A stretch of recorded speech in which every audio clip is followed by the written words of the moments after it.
Om Swastiastu. Tribuners, bertemu lagi dengan saya, Ana Agung Sri Kusniarti. Kali ini kita akan membahas Maharesi penerima dan penghimpun wahyu dalam Hindu. Agama Hindu adalah agama tertua di dunia. Agama ini memiliki kitab suci bernama Weda yang merupakan kumpulan wahyu dari Tuhan Yang Maha Esa. Kemudian wahyu-wahyu itu dimasukkan ke dalam sastra suci setelah disarikan wahyu-wahyu tersebut oleh para resi atau wiku di zaman kuno. Diambil dari berbagai sumber dan literatur berikut para resi yang menerima dan menghimpun wahyu-wahyu tersebut sehingga lahir menjadi kitab suci Weda dan turunannya. Disebutkan ada 7 Maharesi yang mendapat wahyu dari Ida Sang Hyang Widiwasa.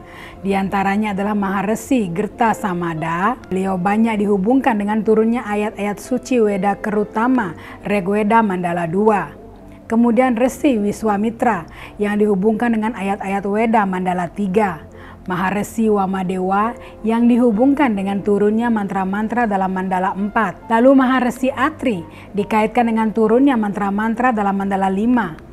Maharesi Bharadwaja dikaitkan dengan turunnya mantra-mantra Mandala 6 dan Mandala 7. Maharesi Kanwa dikaitkan dengan turunnya wahyu Rigweda Mandala 8. Selain ketujuh Maharesi tersebut, masih banyak pula yang konon mendapatkan wahyu dari Ida Sang Hyang Widiwasa beserta manifestasinya. Walaupun resi-resi di atas yang dianggap paling banyak menerima wahyu dalam penyusunan Weda sebagai kitab suci umat Hindu di dunia, kemudian setelah wahyu turun dari Tuhan dan diterima oleh para Maharesi, selanjutnya dilakukan penulisan khususnya pada zaman Waiwasta Manu, di mana tampil tokoh begawan biasa dan para sisya beliau yang menghimpun ayat-ayat atau mantra-mantra yang telah diwahyukan. Hasil himpunan tersebut diantaranya Begawan Pulaha yang berhasil menghimpun mantra-mantra yang kemudian disebut dengan Rigweda Samhita. Begawan Jaimini berhasil menghimpun mantra-mantra yang disebut dengan Samaweda Samhita. Begawan Waisampayana berhasil menghimpun mantra-mantra yang kemudian disebut dengan Yayurweda Samhita.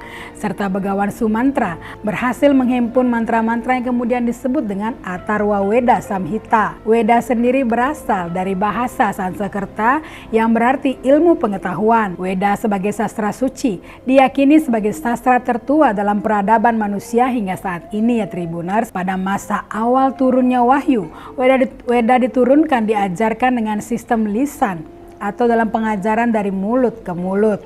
Sebab pada masa itu tulisan belum ditemukan, sehingga hanya berdasarkan ajaran lisan dari guru kepada siswanya. Setelah tulisan atau huruf ditemukan, maka para resi menuangkan ajaran-ajaran Weda ke dalam bentuk tulisan. Perlu diingat bahwa Weda bersifat apaurusea karena berasal dari wahyu Tuhan, bukan karangan manusia, dan bersifat abadi serta suci.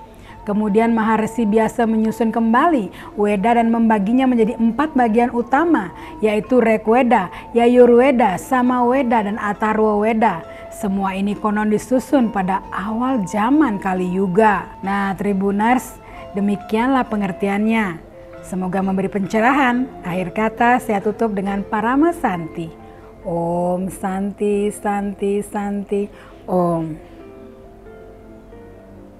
Download Tribun X sekarang, menghadirkan lokal menjadi Indonesia.